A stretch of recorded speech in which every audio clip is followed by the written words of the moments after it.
अगर अब मैं कहता हूं कि यहां से आई करंट जाती है और यहां से ए बी है, मैं इसको सी बी मान लेता हूं। सी से इधर की तरफ I1 करंट गया है, इधर है I माइनस I1, यहां पे पहुंच गया बी पर।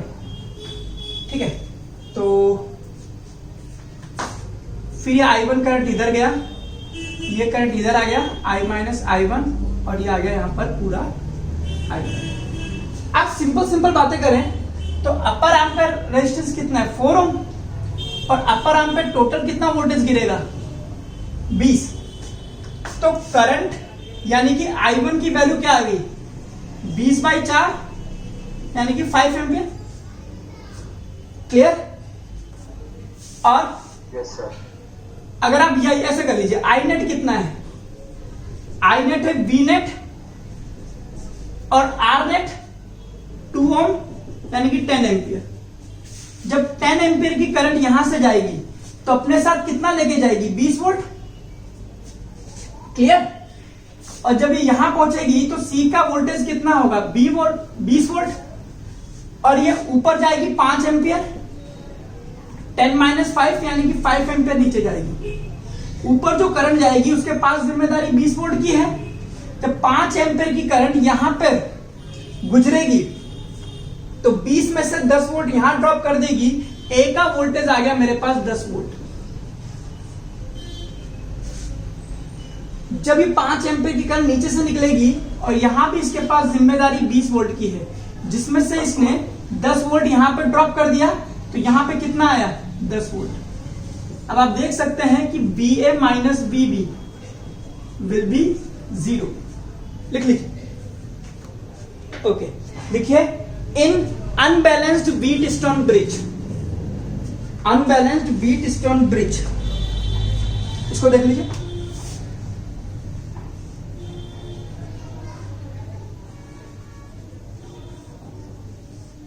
ये P, ये Q, ये R, ये S, A, B, galvanometer, battery, आई।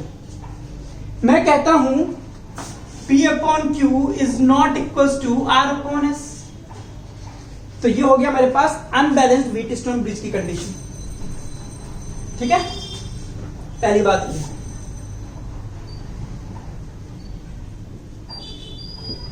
दूसरी बात, अगर सुनना इसको, P upon Q is more than R upon S, P upon Q ज्यादा है तो इनके बीच का वोल्टेज कम होगा, VA will be less than VB,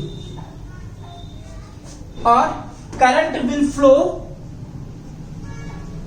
from B to A। कई बार ये क्वेश्चन, मतलब अगर आप अच्छे लेवल पे करोगे तो डायरेक्शन भी पूछ लेता है, तो ये डायरेक्शन निकालने के लिए मैंने आपको बताया। लिख लीजिए इसको। सर ये बैलेंस वाला है सिलेबस में? नहीं है मेरी जान, बट लिख ले यार, तू तो वैसे ही कहे कि नहीं मैं तो नहीं खाऊंगा साला। तो पढ़ लो यार। सिलेबस में नहीं है तो मैं नहीं पढ़ूंगा साला, पाड़ ले यार दुनिया। जितना मैं पढ़ा रहा हूं बेटा उतना पढ़ ले, ठीक है? अगर तू मैंने जो पढ़ाया उसमें भी छांटने बैठ जाएगा ना तो दिक्कत हो जाएगी, क्योंकि कॉन्सेप्ट भी कुछ चीज होती है ना बेटा। कभी कभी कॉन्सेप्ट ऐसा नहीं कि ए से बी पढ़ाऊंगा तो ही कॉन्सेप्ट डेवलप होगा, इसके चक्कर में मुझे ई तक पढ़ाना पड़ जाता है। जब बच्चे को ये समझ में आ जाता है तो ये चीज इजी हो जाती है। तो मेरी भी मजबूरियां समझिए बेटा, मुझे भी क्वेश्चन कराने अच्छे अच्छे। दूसरी नहीं तीसरी बात, अगर P अपॉन Q कम है, रेजिस्टेंस कम है, तो VA ज्यादा हो जाएगा और करंट का डायरेक्शन A टू B हो जाएगा। लिख लीजिए। आपने ये कैसे कहा, मतलब पोटेंशियल से कैसे लिंक किया? ये निकाला जाता है, निकल जाता है, तो उससे हमें पता लग जाता है। तो यहां हम डायरेक्ट करा देते हैं क्योंकि ये सिलेबस में नहीं है, तो हम डायरेक्ट वर्ड लिखवा देते हैं। अब जैसे क्वेश्चन लिखिए, ये क्वेश्चन आया था IIT 2012,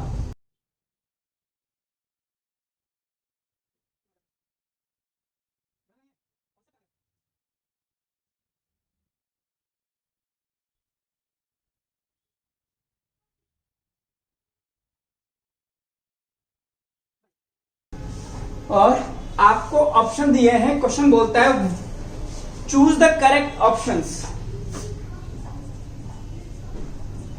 choose correct option.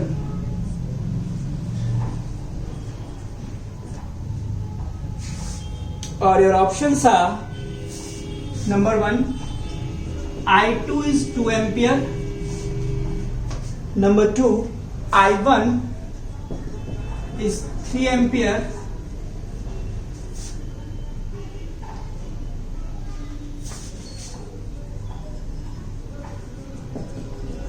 current in PQR is 0, और फोर्थ है VS is less than VQ। Try कीजिए। आइए, तो ये क्वेश्चन था हमारा जो IIT 2012 में आया था, इसको हम सॉल्व करते हैं। क्वेश्चन पढ़ लिया ना आप लोगों ने? चलिए, अब यहां पर अगर हम देखें तो करंट यहां से जा रही है, एक ऊपर वाली आर्म है, एक नीचे वाली आर्म है। ऊपर वाली आर्म में रेजिस्टेंस 2 रेशो निकालिए 1:1:1। नीचे वाली आर्म में 4 दैट इज 1:1:1। तो हमारा कॉन्सेप्ट ये कहता है जब भी अपर आर्म का रेशो लोअर आर्म के रेशो के बराबर है तो उनके बीच में जो रेजिस्टेंस लगे होते हैं इनको आप हटा सकते हैं। और ऐसा हम करते क्यों है?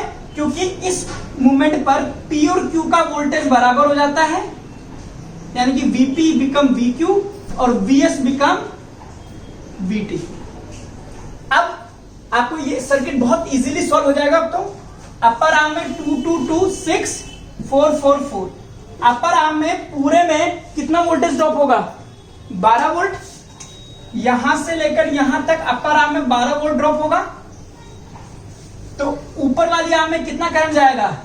6 12/6 करंट जाएगा, यानी कि 2 एम्पियर का करंट ऊपर वाली आर्म में जाएगा। नीचे वाली आर्म में भी कितना ड्रॉप हो रहा है? 12 वोल्ट। 4 12 कितना हो गया? 1 ampere.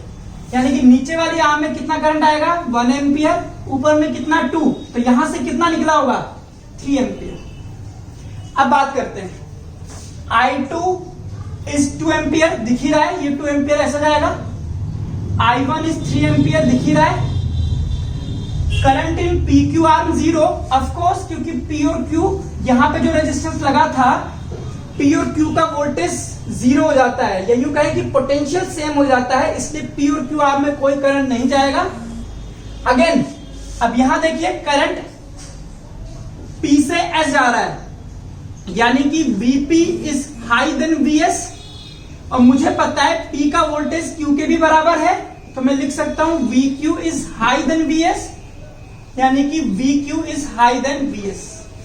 All the options are correct. फिर आईटी में पता कैसे चलेगा हमको? क्या सारे भी करेक्ट है, मल्टी करेक्ट में या कैसे? तो क्वेश्चन में बोलेगा ना कि मल्टीपल करेक्ट है, मैंने इसलिए तो लिखा था option and options. Okay sir, सारे करेक्ट। हाँ जी।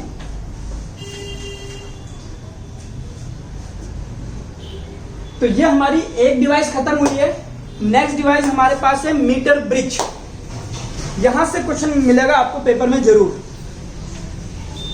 और फिर इसके बाद हमें पढ़ना है पोटेंशियोमीटर, वही हमारा सबसे मेन टारगेट है। और फिर एक दो छोटे छोटे टॉपिक हमारे पास, वो कंप्लीट करेंगे। किसी को किसी भी तरह की दिक्कत है तो बोल सकता है।